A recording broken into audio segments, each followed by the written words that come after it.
Voilà, merci beaucoup. On va parler cette fois-ci des élections sénatoriales avec Carlos Moupili. Hein? Oui. Voilà, les élections sénatoriales ou des gouverneurs. Ah bon, ce sont des élections indirectes. On parle en général des élections indirectes. Alors, avec M. Carlos Moupili, acteur de la société civile. Bienvenue. Oui, merci, bonsoir. Je salue tous les téléspectateurs qui m'ont manqué, ça fait longtemps sur Télé 50. Alors, vous êtes là. M. Carlos Moupili, les élections sénatoriales ou les élections des gouverneurs, on a vu dans certaines provinces, on a accusé qu'il y avait des corruptions, qu'il y avait des actes d'irrégularité. Et vous, en tant qu'acteur de la société civile, quelle lecture avez-vous fait de ces élections indirectes? Je voulais d'abord préciser une chose, c'est que quand je parle des élections, je parle avec la casquette de coordonnateur national et porte-parole de l'Eudiciel, qui est la plus grande plateforme par excellence de la société civile électorale en République démocratique du Congo, qui regroupe 30 réseaux thématiques et plus de 300 ONG de droits de l'homme qui travaillent dans la thématique électorale. Et moi-même, je suis expert électoral. Alors, c'est que l'Eudiciel, qui est la commission d'observation et d'éducation civique électorale, créée au même titre que la CIME, qui est la commission d'intégration et de médiation électorale. Là, je salue nos pères, les confessions religieuses. L'Eudiciel a deux missions traditionnelles, c'est-à-dire l'observation électorale et l'éducation civique et électorale. Et c'est pourquoi que nous envoyons les délégués à la CENI selon la loi organique. Alors, nous avons observé les élections au suffrage universel et direct. Il y a eu les irrégularités que nous avons décriées. Mais pour les élections, c'est-à-dire au second degré, dont les élections sénatoriales et de gouverneurs, nous avons quand même salué l'amélioration sur le plan technique de la CENI. Il y a vraiment une grande amélioration. La CENI a fait son travail d'une manière professionnelle. Alors, qu'est-ce qu'on a constaté? C'est que nous, on déploie les observateurs qui couvrent ce scrutin au second degré et ils doivent quand même observer, c'est-à-dire le fait, les confronter avec la loi électorale. C'est comme ça que se fait une observation électorale. Alors, qu'est-ce qui arrive? Il y a eu des allégations que nous les avons évaluées, telles qu'on parle de la corruption, d'autres parlent même des députés provinciaux séquestrés. Mais lorsque nous évaluons les faits, nous comprenons qu'il y a certaines allégations qui ne sont pas fondées, mais qui sont bricolées dans des chambres d'hôtel ou dans les députés ou dans des états-majors. Est-ce que c'est une séquestration ou c'est une stratégie électorale? C'est que vous voulez voter pour tel, vous vous dites, bon, tous ceux qui vont voter pour tel, est-ce qu'on ne peut pas se retrouver quelque part? Puis vous allez, est-ce que là, pourquoi vous parlez de la séquestration? Non, vous voyez que ça tombe bien. Je suis en face d'un journaliste chroniqueur, juriste. Parce que le mot séquestration, ce n'est pas un mot français lorsqu'on est juriste. C'est un mot technique, c'est une infraction pénale. Il y a séquestration lorsqu'on prend des gens contre leur gré, contre leur volonté, voilà, et on les bloque dans une maison. Et là, ils sont des victimes. Quand ils sortiront, ils vont aller saisir la justice pénale. Là, on parle de la séquestration. Mais vous verrez que partout là, certaines ONG ont eu à publier qu'il y a eu séquestration. Mais quand on vérifie les faits, il n'y a pas de séquestration, il n'y a pas de victimes, il n'y a aucune plainte. Donc, c'est que nous avons suivi, par exemple, le cas du Congo central, où on vient d'annuler. Mais pour le cas, par exemple... Donc, une décision encore très contestée, parce que beaucoup de gens disent qu'il n'y a pas eu irrégularité au niveau du Congo central, mais on a juste invalidé compte tenu de certains contextes purement politiques que juridiques. Mais c'est là où nous sommes en train de crier. C'est qu'on gagne les élections dans l'urne, pas en exerçant de manœuvres dilatoires ou de stratégies politiciennes pour gagner les élections devant le juge électoral. Je prends l'exemple du Haut-Touélé. Nos observateurs ont couvert ce scrutin, des sénateurs comme des gouverneurs. Pendant la campagne électorale, les choses se sont bien déroulées dans le respect des règles d'art, donc de la loi électorale. Les jours de scrutin, c'était prévu à 10h, mais le scrutin a commencé à 10h12. C'est que les 12 minutes, la CENI faisait ce qu'on appelle l'organisation matérielle, c'est-à-dire placer les urnes et tout consort. On organise les élections. Le candidat gouverneur Bakomito est proclamé et après la proclamation, dehors, c'est la liesse populaire. Les gens commencent à chanter, à marcher. Et nous avons quand même salué le fair play des candidats malheureux gouverneurs qui l'ont félicité. Qui ont félicité Bakomito. Qui ont félicité les gouverneurs élus Bakomito. Mais c'est après 4 jours, 5 jours, que certains candidats ont commencé à dire, à contester maintenant les élections de Bakomito. Et jusqu'à même à saisir le juge électoral qui est la cour administrative d'appel. Heureusement que la cour administrative d'appel, c'est la cour d'appel qui siège à Isiro, là où le scrutin a été organisé. Et il y a eu même les agents de l'ANR, tout consort, et tous ont constaté que non, c'était des contestations pour des contestations. Et voilà que pourquoi le juge électoral a confirmé l'élection du gouverneur Bakomito. Parce que regarde, on ne peut pas parler de la corruption pour un candidat gouverneur qui, déjà dans son parti politique, il a 6 députés provinciaux, plus 3, 5, c'est-à-dire 8 députés provinciaux alliés. Oui, donc. Déjà, c'est 14, mathématiquement 14 sur 20 électeurs. C'est déjà un acquis. C'est déjà un acquis. Et face à qui, celui qui les conteste maintenant devant le juge électoral, c'est un chef coutumier qui n'est pas politicien, qui a été coopté, c'est-à-dire député provincial coopté, qui n'a pas de députés provinciaux et qui se présente comme indépendant. Alors, c'est à un candidat gouverneur indépendant qu'on peut lui imputer la corruption ou la tricherie, parce qu'on se posera la question, il a eu des voix comment? Parce qu'il n'a pas de député. Et nous, d'ailleurs, déjà, au niveau de l'UDCL, on demandait à ce candidat député de préparer le scrutin de 2028. Parce que lorsque vous allez aux élections, surtout du second degré, et que vous n'avez pas de députés provinciaux, je ne sais pas, vous allez faire quoi? Si ce n'est pas par tricherie ou bien par corruption. Donc, vous voyez déjà que... Si au niveau de la Cour d'appel, ça a été le cas, mais au niveau du Conseil d'État, il n'a pas saisi le Conseil d'État? Bon, maintenant, le Conseil d'État est saisi au second degré. Maintenant, là aussi, il y a un problème. Parce que dans la requête, on réclame quoi? On réclame l'annulation. Mais on ne peut pas réclamer l'annulation lorsqu'on maîtrise la loi électorale. Il faut que beaucoup de juristes lisent la loi électorale. L'article 75 de la loi électorale est clair. À son alinéa D, il y a annulation d'une partie ou de la totalité de scrutin. C'est lorsqu'on a constaté des irrégularités qui influenceraient le résultat du scrutin. Mais ici, on est dans un scrutin au second degré, où il y a 20 électeurs qui sont les députés provinciaux. Et celui qui est élu, il a 14 députés acquis dans les regroupements politiques. Et il est élu. On comptabilise les voix, il est élu.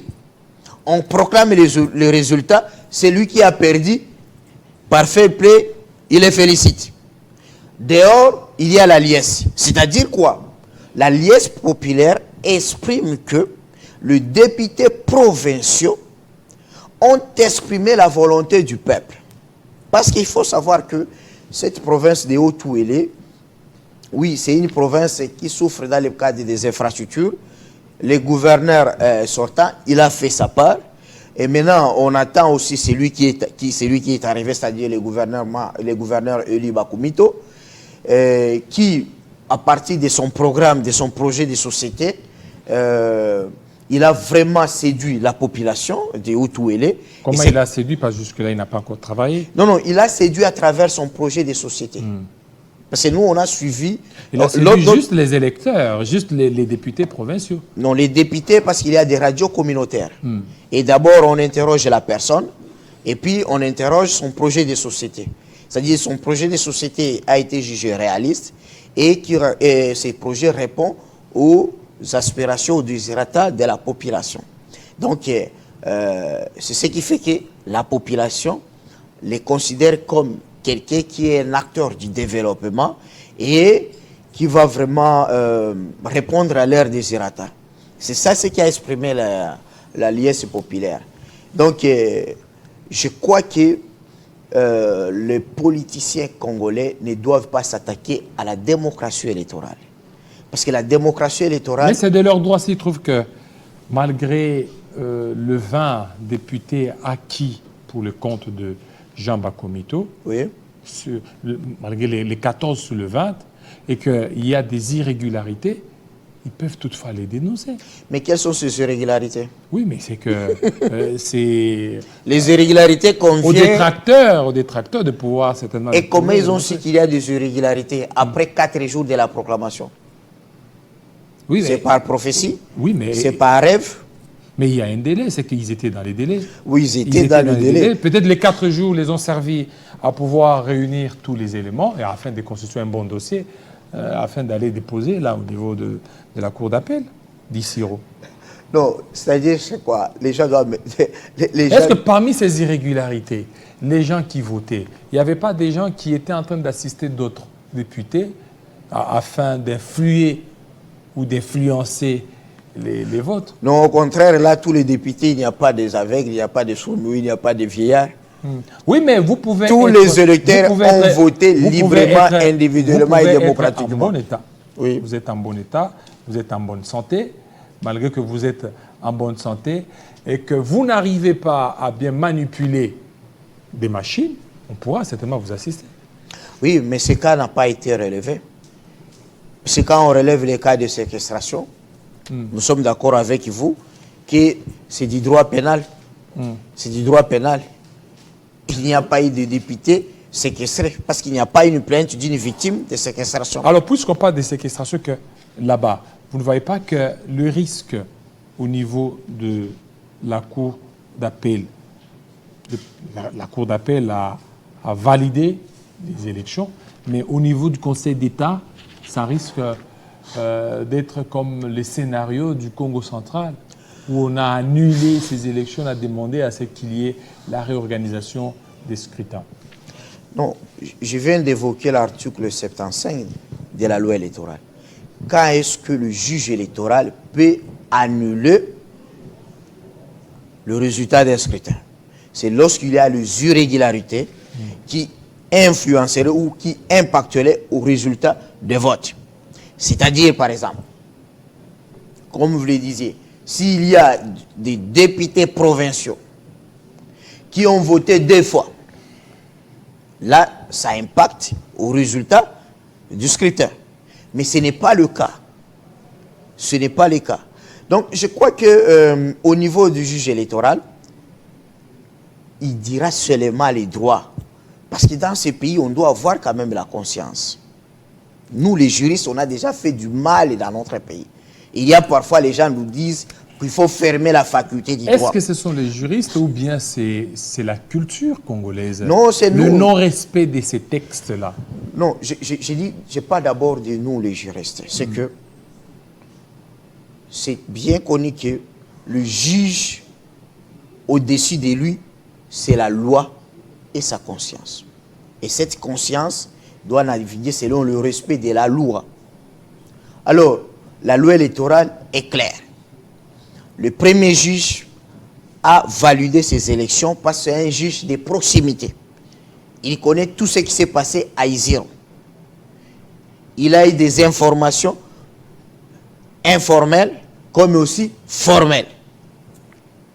Maintenant, ils sont venus en appel. Mais je vous dis ceci. Même s'il faut fabriquer les droits, ça sera difficile.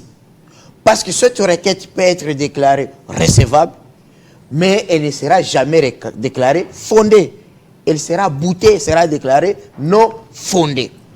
Parce que pour qu'une requête soit déclarée fondée, il faut qu'il y ait de preuves qui justifient des irrégularités qui impacteraient au résultat des votes. Or, à Isiro, ce n'est pas ça le cas. Les observateurs étaient là. Le Duciel, qui est la plus grande plateforme électorale de la société civile, a fait d'abord un rapport sur le monitoring. Et là, nous avions salué pas seulement l'organisation régulière et légale des élections, mais aussi le fair play des candidats gouverneurs et sénateurs qui ont salué ça. Qui serait derrière les détracteurs de Jean Bakomito? Parce que vous voyez, au niveau du Congo central, c'est la guerre des clans, la guerre des camps et des camps. Vous avez les camps Boudimbu et les camps Kamere. Ils sont en train de vouloir dompter la province. Alors, au niveau des Isiro, qui peut être derrière les détracteurs de Jean Bakomito? Bon, ça, je crois que c'est au-delà du travail d'un observateur électoral. Oui, mais seulement, c'est que nous, on connaît que pour le candidat Bakomito, à part son regroupement, il a des alliés qui sont d'ailleurs 3 députés provinciaux de l'honorable André Lité et 5 députés provinciaux de l'UDPS et alliés. UDPS et alliés. Et l'UDPS et alliés. Donc voilà que c'est ce qui fait qu'il a eu 14 députés provinciaux à sa cause et ce qui lui valait mathématiquement son élection. Alors, en tant qu'observateur, qu'est-ce que vous aviez fait maintenant comme étude, comme lecture des élections sénatoriales et des élections de gouverneur de province? J'ai suivi un acteur politique qui dit qu'il a désisté parce qu'on lui demanderait autant d'argent. Et vous, en tant qu'observateur, vous n'avez pas relevé ça? Non, vous savez que quand vous voyez, le Duciel avait fait des propositions lors de la réforme de la loi électorale. Nous étions même accompagnés par les confessions religieuses. Moi, d'ailleurs, c'était venu de moi, étant qu'un expert électoral, expert en droit électoral, j'avais proposé dans cette réforme qu'on introduise l'infraction de la corruption électorale. Corruption électorale? Oui, oui. C'est une infraction qui n'existe pas. C'est que, en droit pénal électoral, tout ce qui est acte d'achat des consciences des électeurs, moyennant l'argent, des promesses ou des cadeaux, devrait être sanctionné pénalement. Et là, on se retrouverait, je faisais allusion au droit comparé, là nous sommes dans la loi électorale Sidi Corel, où tout acte qui concourt par exemple à donner de l'argent, à donner des véhicules ou bien des pièces, des habits aux électeurs pour être élus, c'est sanctionné pour infraction de corruption électorale. Maintenant, dans notre pays, j'ai suivi même le débat ici à Kinshasa, tout consort. Et même avant, lorsque la ministre d'État et ministre de la Justice évoquaient ces problèmes. Mais je savais qu'il y aura un problème sur le plan du droit pénal selon le principe de la légalité criminelle. Nous, le crime, nous, la poète nationale. C'est que les élections au second degré ne sont pas vraiment différentes des élections au premier degré. C'est que dans le droit électoral, il y a un candidat de l'autre côté et un électeur de l'autre côté. Et la loi électorale vient pour organiser ce rapport-là. Et lorsqu'on est dans le droit pénal électoral, c'est qu'il y a les interdits, les incriminations pour le candidat et pour l'électeur. Le candidat ne doit pas faire ceci, l'électeur ne doit pas faire ceci. Et maintenant, lorsqu'on est aux élections du suffrage universel direct, le candidat, on ne l'interdit pas de donner des ambulances, de donner des motos au chef coutumier, de donner de l'argent. Alors que lui aussi, il fait l'achat de conscience des électeurs. Là, nous sommes au premier degré, donc au suffrage universel direct. Lorsqu'on monte au second degré, il n'y a rien qui change. Il y a aussi les électeurs et il y a aussi les candidats. Mais seulement les électeurs ici, ce sont des grands électeurs qui sont les députés provinciaux. D'où, à notre niveau, on avait proposé 4 choses dans la réforme. Oui, c'était la loi, l'incrimination, c'est-à-dire de la corruption électorale. La question de suppléance, nous, on avait demandé qu'on puisse rentrer à l'ancien régime électoral sous Mobutu. C'est que le premier suppléant devait être le premier candidat malheureux. C'est-à-dire dans la circonscription, par exemple, de Lusambo, si vous proclamez tel élu avec 4000 voix, comme c'était avec Magui Kiala, c'est lui qui suit avec 2000 voix. Si l'élu devient ministre, le premier suppléant, c'est le candidat député malheureux qui le suit. Ça pouvait résoudre ce problème-là des enfants, tout ça, des membres de la famille. Et la troisième réforme, c'était chez nous, c'était qu'on puisse créer les inspecteurs électoraux. C'est-à-dire la CENI devrait avoir ces inspecteurs qui devraient être là pour la recherche des infractions électorales.